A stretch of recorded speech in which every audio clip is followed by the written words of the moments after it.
She will never sit at this table. Park Soo-yeon's voice sliced through the dining hall, her cold eyes fixed on Naomi.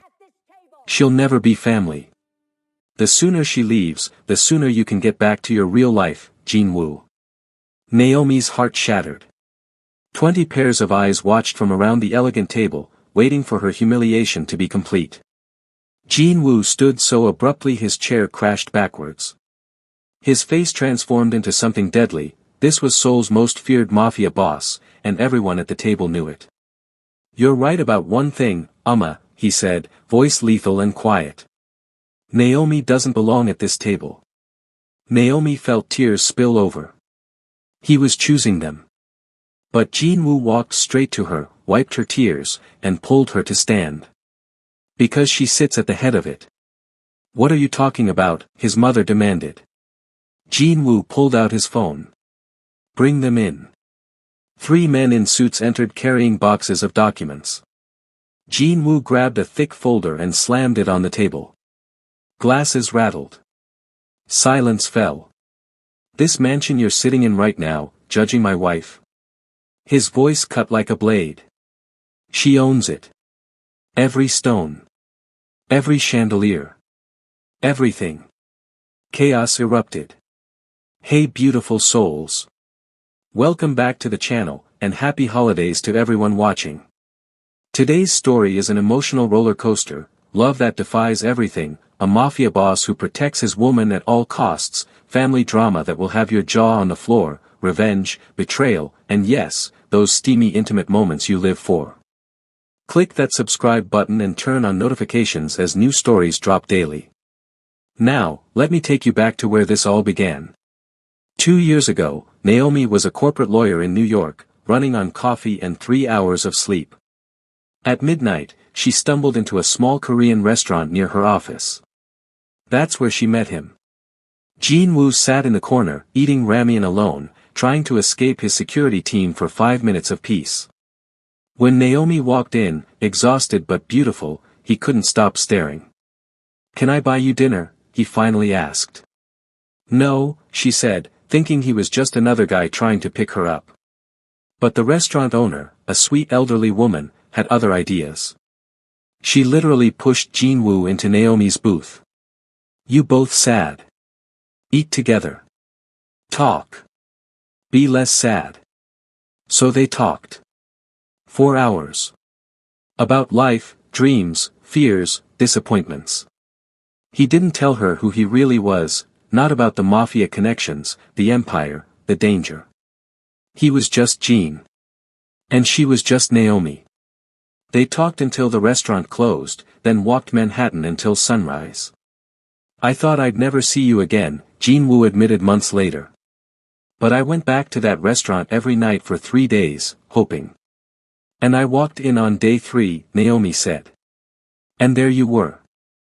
They dated for a year before he told her the truth about who he really was. By then, she was already so deeply in love that the title, the money, the power, none of it mattered.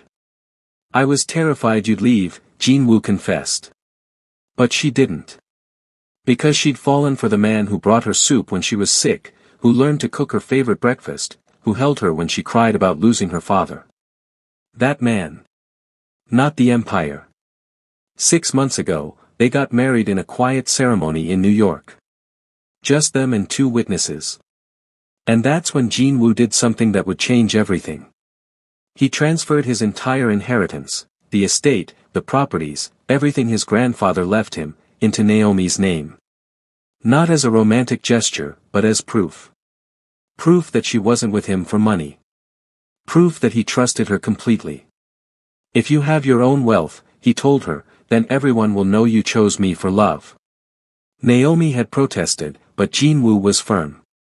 His grandfather's will had actually required it, a test to see if Jin-woo would find someone worthy of sharing the family legacy with. And he had. But his family didn't know. Not yet. Not until tonight. "I'm nervous," Naomi admitted as they drove to the estate for the dinner party. She smoothed down her elegant black dress, watching Seoul's city lights give way to the exclusive hills where Korea's elite lived. Jin-woo's hand never left hers. You don't bow to anyone tonight. You walk in there with your head high. Like the queen I am, she teased, though her heart hammered. Exactly like the queen you are. The mansion loomed ahead, a sprawling traditional Hannock estate modernized with every luxury. As they stepped out of the black Maybach, Naomi felt the stares immediately. Appa! A high-pitched voice called out. Min-ji, Jin-woo's cousin, rushed over in a red dress, completely ignoring Naomi. She linked her arm through Jin-woo's, forcing herself between them. Min-ji, that's inappropriate. Jin-woo stepped away, pulling Naomi back to his side. Min-ji's smile didn't reach her eyes. And you brought her. I brought my wife, Jin-woo corrected, his voice dropping dangerously. Show respect. Of course. Welcome, Naomi. Min-ji looked her up and down with obvious disdain. We're all very surprised by his choice. Wife, Naomi corrected firmly. Not choice. Wife. Right. How could I forget? Come, everyone's waiting. The dining hall was spectacular. Crystal chandeliers, a table for 30, china worth more than most cars. Jin-woo's family and associates were already seated. At the head sat his mother, Park Soo-yeon, elegant, sharp-eyed, and cold as ice. Next to her, his older brother Jin-ho and various cousins, uncles, and business partners. Jin-woo, his mother said, standing. You finally decided to honor us. He bowed respectfully. Amma. Thank you for the invitation. He gestured to Naomi. You remember Naomi, my wife. The temperature dropped 10 degrees. Yes. How could we forget? Naomi bowed politely despite the ice in the woman's tone. Mrs. Park, thank you for having us. Everyone, please be seated. Jin-woo, you'll sit here, to my right. Jin-woo pulled out the chair next to him for Naomi. Oh, I don't think there's room there, Min-ji interjected, sliding into the seat. Naomi can sit at the other end. Min-ji, move, Jin-woo said flatly. Jin-woo, his mother interrupted. Don't be rude to Min-ji. She's family. Your wife can sit elsewhere. The tension was suffocating. Naomi touched Jin-woo's arm. It's fine. I can sit. No. It's not fine. He turned to his mother. Naomi is my wife. She sits beside me. Always. Jin-woo, don't make a scene, Jin-ho said tiredly. Just sit down. For a moment, Jin-woo looked ready to explode. But Naomi squeezed his hand. Really, it's okay. Let's just have a peaceful dinner. His jaw clenched, but he nodded. Naomi walked to the far end of the table, her heels clicking on marble. Every eye followed her. Every whisper cut. She sat between an uncle who turned his back and a younger cousin who stared at her like she was an exhibit. So, the cousin said loudly, is it true what they say about black women? That you're all really aggressive? Naomi's eyes widened. Excuse me. Ji-sung, Jin-woo's voice cracked like a whip. Apologize. Now. I was just curious, Ji-sung said innocently. I've never met a black person before. Your curiosity is racism, Naomi said calmly, though her hands trembled. I'm not here to educate you. Such an attitude, an aunt murmured. No respect. She doesn't understand our culture, another added. Jin-woo stood abruptly, chair scraping. Enough. Sit down, his mother commanded. We're about to eat. The servers brought course after course. Conversation flowed around Naomi, but no one addressed her. She was invisible. A ghost. Except she wasn't. She felt every judgment, every contemptuous look. So Jin-woo, his mother said, Min-ji has been doing wonderful work with the company. Smart, loyal, understands our culture and values. That's good, Jin-woo said tightly, his eyes constantly drifting to Naomi at the other end. She'd make an excellent partner for you, Soo-yeon continued. In business, of course. And perhaps more, if you came to your senses. Naomi's fork paused halfway to her mouth. I have a wife, Jin-woo said dangerously. A mistake that can be corrected, his mother said dismissively. Divorce her. Pay her off. She clearly married you for money anyway. These foreign women, they see a rich Korean man and... Mrs. Park, Naomi's voice rang out clearly from the end of the table, surprising everyone including herself. I married your son because I love him. Money had nothing to do with it. The table fell silent. Oh, how noble, Min-ji said sarcastically. The fact that he's a billionaire was just a coincidence, I'm sure. I had my own career, my own money before I met Jin-woo, Naomi said, her voice steady. I was a successful corporate lawyer in New York. I gave up my partnership to move here for him. Because I loved him. Because I believed in what we could build together. A lawyer, one of the uncles scoffed. In America? That means nothing here. You gave up so much, Min-ji said mockingly. How sacrificial. And what exactly do you do now? Besides spend Jin-woo's money? Min-ji, Jin-woo warned. No, it's a fair question, Min-ji continued. What does she contribute, Appa? To the family? To the business? She doesn't understand our language. I'm learning Korean, Naomi interjected. She doesn't understand our culture, our traditions. She doesn't fit in. Look at her. Look around this table, Appa. She doesn't belong here. That's enough. Jin-woo's voice boomed through the hall. It's the truth and everyone here knows it, his brother Jin-ho added. You married her in some impulsive fit, probably because she was exotic and different. But this is your real life, Jin-woo. This family, this business, this world. She can't be part of it. Naomi felt tears prickling her eyes, but she refused to let them fall. She wouldn't give them the satisfaction. You want to know what I think? Soo-yeon said, setting down her chopsticks with a definitive click. I think that black woman will never sit at our table. Not really. She can physically be here, but she'll never be one of us. She'll never be family. And the sooner she realizes that and leaves, the sooner you can get back to your real life, Jin-woo. The words hung in the air like poison. Jin-woo stood so abruptly his chair fell backwards. His face was a mask of cold fury that Naomi had only seen once before, when a rival gang had tried to ambush them. This was the face of a man who controlled an empire through fear and respect. You're right about one thing, he said, his voice deadly quiet. Everyone leaned forward to hear him. Naomi doesn't belong at this table. Naomi's heart shattered. She felt the tears she'd been holding back start to fall. Jin-woo walked down the length of the table toward her, every step purposeful. But instead of continuing past her toward the door, he held out his hand. Because she sits at the head of it. Confused murmurs rippled around the table. What are you talking about? His mother demanded. Jin-woo pulled Naomi to her feet, wiping her tears with his thumbs.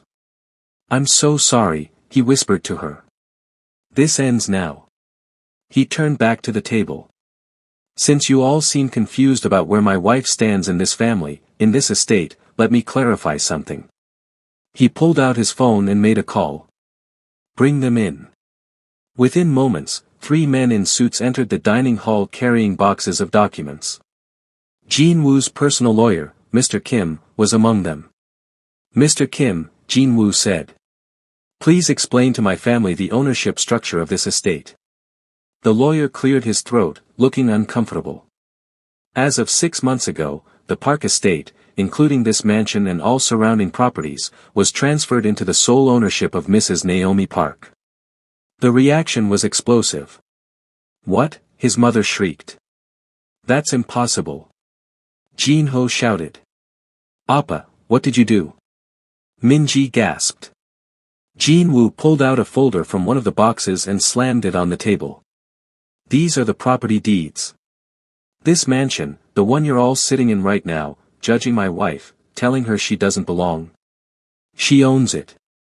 Every stone, every chandelier, every piece of art on these walls. It's all hers. Jin-woo, you can't be serious, his mother said, her face pale. I'm completely serious, he said. 6 months ago, when Naomi and I got married, I transferred everything grandfather left me into her name. This estate, the vineyard in Jeju, the apartment building in Gangnam, the beach house in Busan. All of it. Because unlike you all, I trust her. I love her. And I wanted her to know that she's not with me for money. She has her own. He turned to Naomi, his expression softening. You own more property than anyone at this table, baby. You're not dependent on me. You never will be. You're with me because you choose to be, and that means everything. Naomi was crying fully now, but they were different tears. Jin-woo pulled her into his arms, holding her tight. So when you say, he continued, turning back to his shocked family, that black woman will never sit at our table? You're absolutely right. Because it's not your table. It's hers. This is her house. Her table. Her chandelier. And you know what that makes all of you? The silence was deafening. Her guests, he finished. Unwelcome ones, at that. You've lost your mind, his brother said, standing.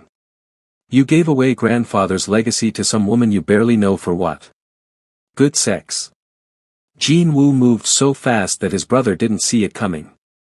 One moment they were feet apart, the next Jin-woo had him by the collar, lifting him slightly off the ground.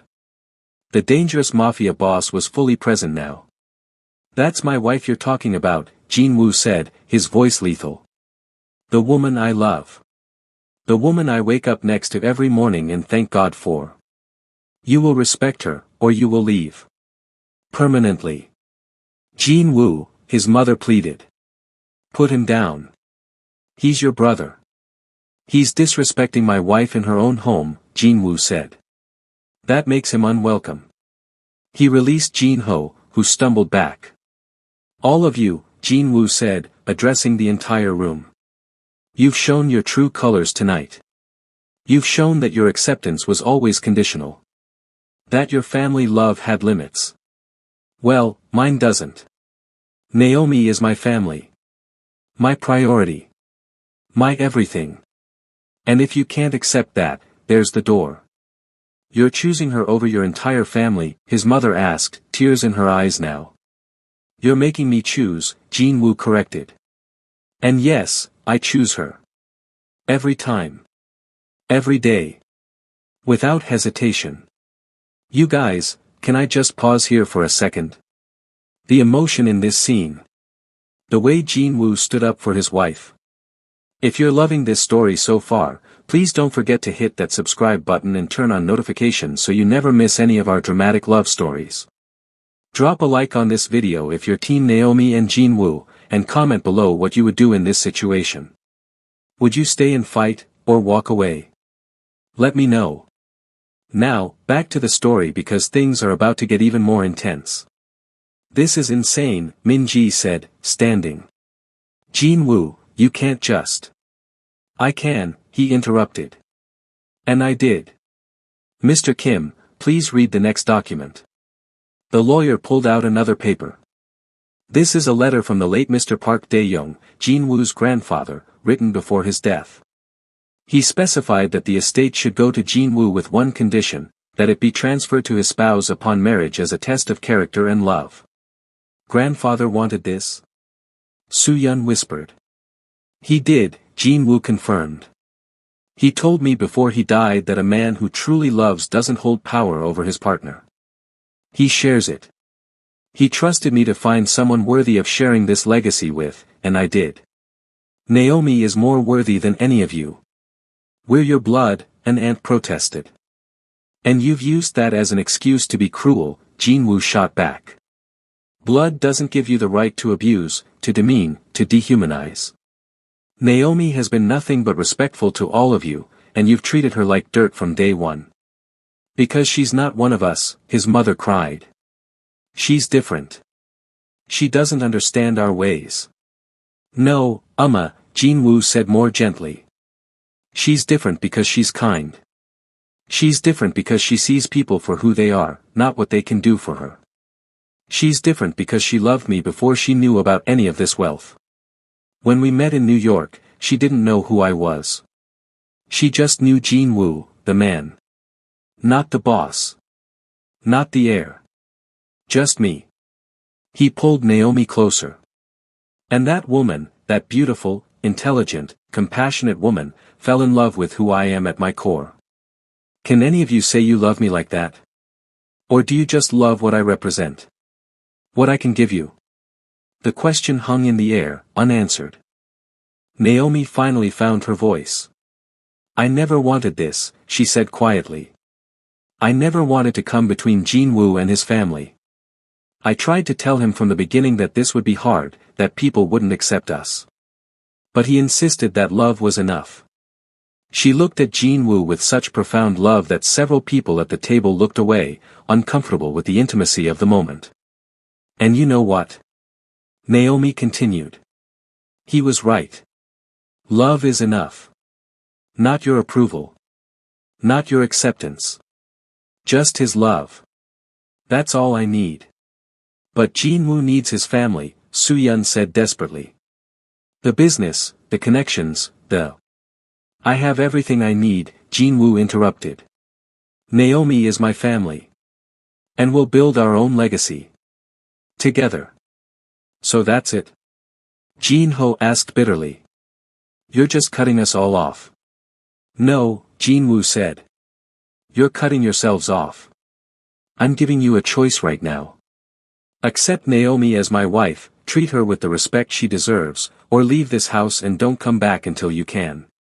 You can't kick us out of the family estate, an uncle protested. It's not the family estate anymore, Jinwoo reminded him. It's Naomi's estate. And I'm fairly certain she doesn't want people who've been cruel to her living here. All eyes turned to Naomi. This was her moment. She could be petty, could throw them all out, could exact revenge for every snide comment, every dirty look, every moment they'd made her feel less than. But that wasn't who she was. I don't want to be the reason this family falls apart, Naomi said slowly. Despite how you've treated me, I know Jinwoo loves you. And because I love him, I want him to have his family in his life.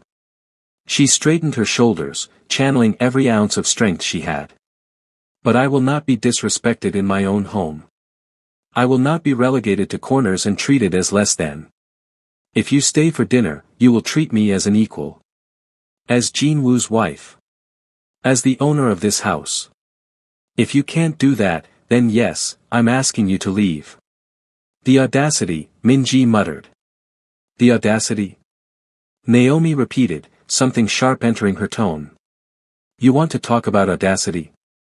You've spent the last hour insulting me, questioning my motives, my character, my worth.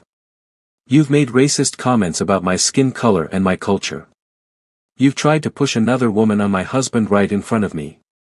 And I'm the audacious one for asking for basic respect.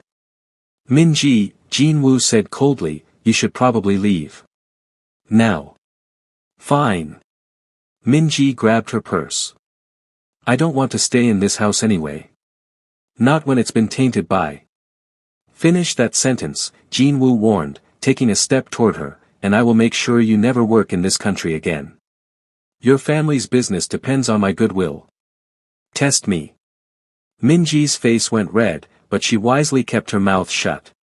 She stormed out, her heels clicking angrily on the marble. One by one, several other family members stood and left, their disapproval clear. But some stayed. Jinwoo's youngest cousin, a college student named Hannah, stood up and walked down to where Naomi and Jinwoo stood.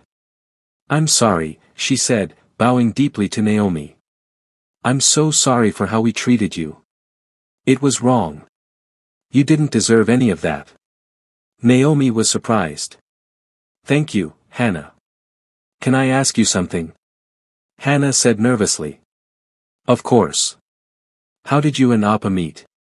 Everyone's been so focused on being angry about the marriage that no one ever asked about the love story. Naomi smiled, the first genuine smile since entering the house. She looked at Jin-woo. You want to tell it, or should I? You tell it, he said, wrapping an arm around her waist. You tell it better. They returned to the table, but this time, Jin-woo seated Naomi at the head, in his grandfather's old chair. He stood behind her, hands on her shoulders. It was 2 years ago, Naomi began. I was in New York, working on a huge case. I was exhausted, running on coffee and 3 hours of sleep. It was almost midnight, and I stopped at this little Korean restaurant near my office that was still open. I was in New York for business, Jin-woo continued. Sitting in that same restaurant, trying to get away from my associates for 5 minutes of peace. He was sitting in the corner, eating ramen and looking absolutely miserable, Naomi said with a laugh. You were beautiful, Jin-woo said softly. Even exhausted and stressed. You walked in like you owned the place. I couldn't stop staring. He was staring so hard that I thought something was wrong with me, Naomi said. I checked to make sure I didn't have food on my face. I finally worked up the courage to talk to her, Jin-woo said. Asked if I could buy her dinner. And I said no, Naomi said. Because I thought he was just some guy trying to pick me up. But then the restaurant owner, this sweet elderly woman, decided to play matchmaker, Jin-woo said.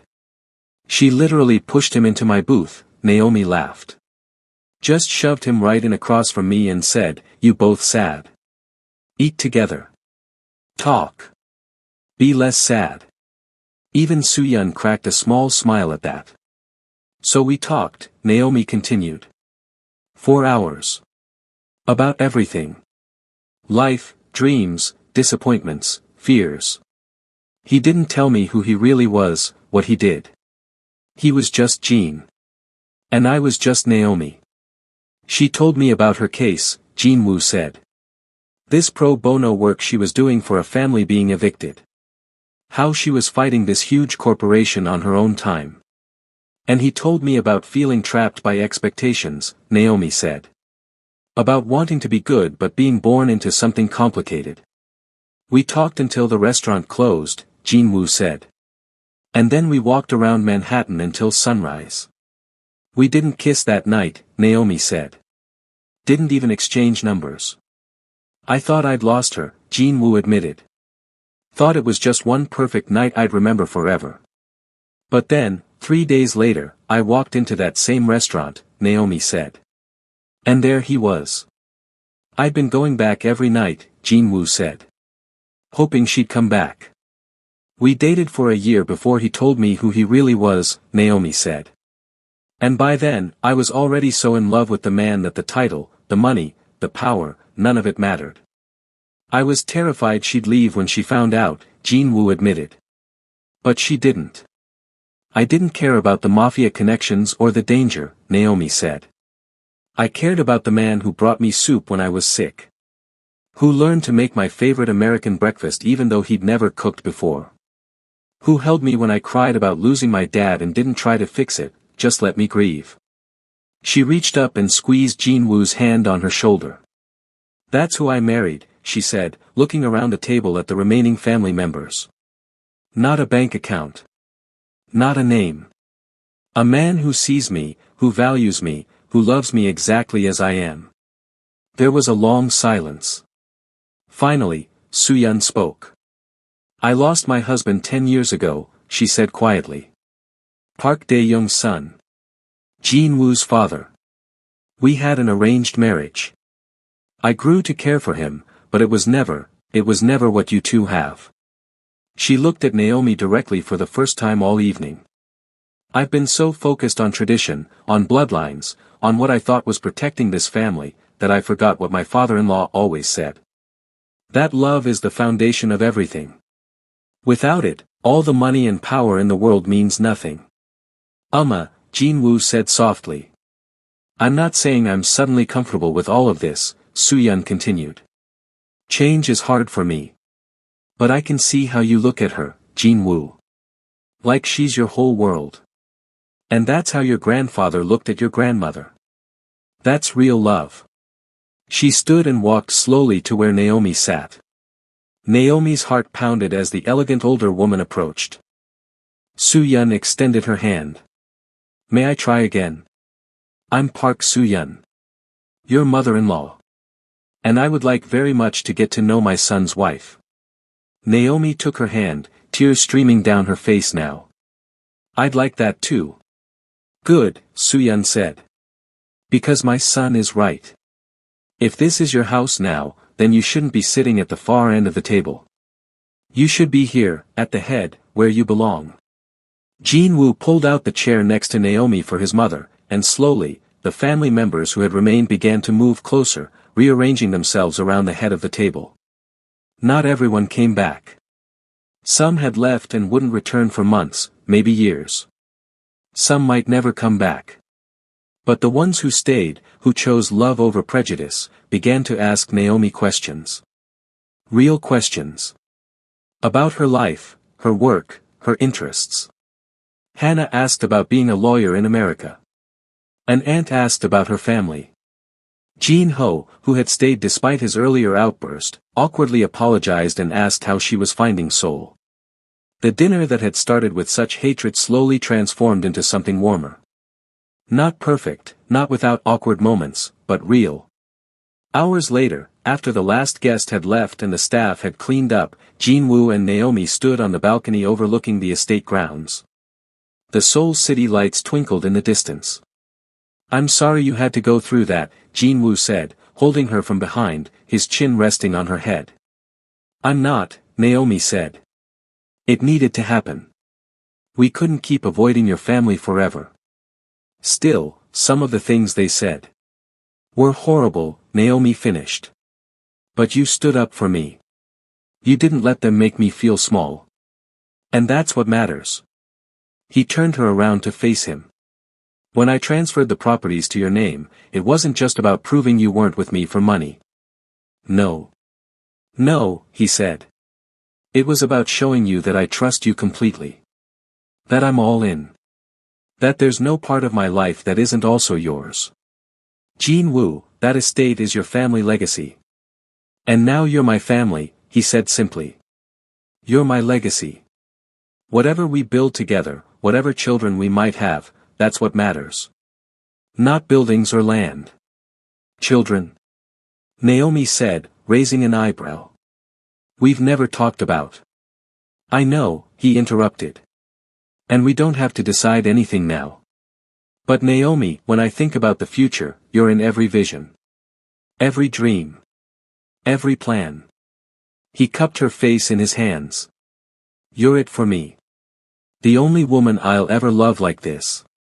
And tonight, watching you handle my family with such grace and strength, I fell in love with you all over again. Even when I was crying, she teased. Especially then, he said.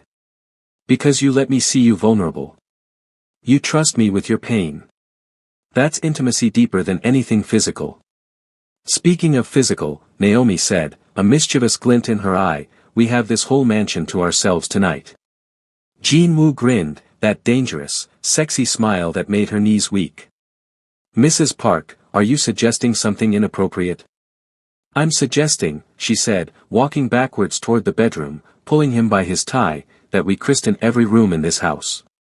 Starting with the master bedroom. Best idea you've had all night, he growled, lifting her up. She wrapped her legs around his waist as he carried her inside, kicking the door closed behind them. He laid her gently on the bed, hovering over her. I love you, he whispered. Sarangi. With everything I am. I love you too, she whispered back. Show me. And he did, worshipping every inch of her, taking his time, making sure she felt cherished and adored. Their lovemaking was slow and intense, a reaffirmation of everything they declared to his family. A claiming and a surrender all at once. Later, wrapped in each other's arms, sweaty and satisfied, Naomi traced patterns on his chest. Thank you, she said softly. For what? For fighting for us. For not making me feel like I have to compete with your family for your love. You never have to compete, he said firmly. You've already won. You won my heart the moment you laughed at my terrible joke in that New York restaurant. It was a terrible joke, she agreed with a laugh. But you laughed anyway. Because you were so earnestly trying to make me smile, she said. How could I not fall for that? They lay in comfortable silence for a while, just breathing together. What happens now? Naomi asked. With your family? Now, we live our lives, Jin-woo said. Some of them will come around fully. Some might not. But we're not responsible for their choices. We're only responsible for our own. And what choice are you making? To love you, he said simply. Every day, in every way. To build a life with you that's full of joy and passion and meaning. To show you, every single day, that you're the best decision I ever made. Pretty sure I'm the one who got lucky, Naomi said. No, Jin-woo said, kissing her forehead. We both did. We found each other in a city of millions, against all odds. That's not luck. That's destiny. 3 months later, Naomi stood in the same dining hall, but everything was different. She was hosting a charity gala for the legal aid foundation she'd started to help international families navigating Korean immigration law. The hall was filled with people from all walks of life, Korean dignitaries, international ambassadors, expatriates, and yes, some of Jin-woo's family. Soo-yeon had become one of the foundation's biggest supporters, using her social connections to bring in donations and awareness. Hannah volunteered as a translator. Even Jin-ho had contributed a substantial amount and brought his business partners. Min-ji and several others who'd walked out still hadn't reconciled with them, but Naomi had made peace with that. You couldn't force people to grow. You look stunning, Jin-woo whispered, coming up behind her in the crowd.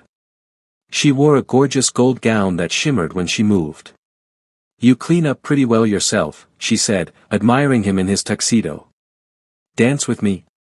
The hostess shouldn't abandon her guests, Naomi protested. 5 minutes, Jin-woo insisted, pulling her to the dance floor.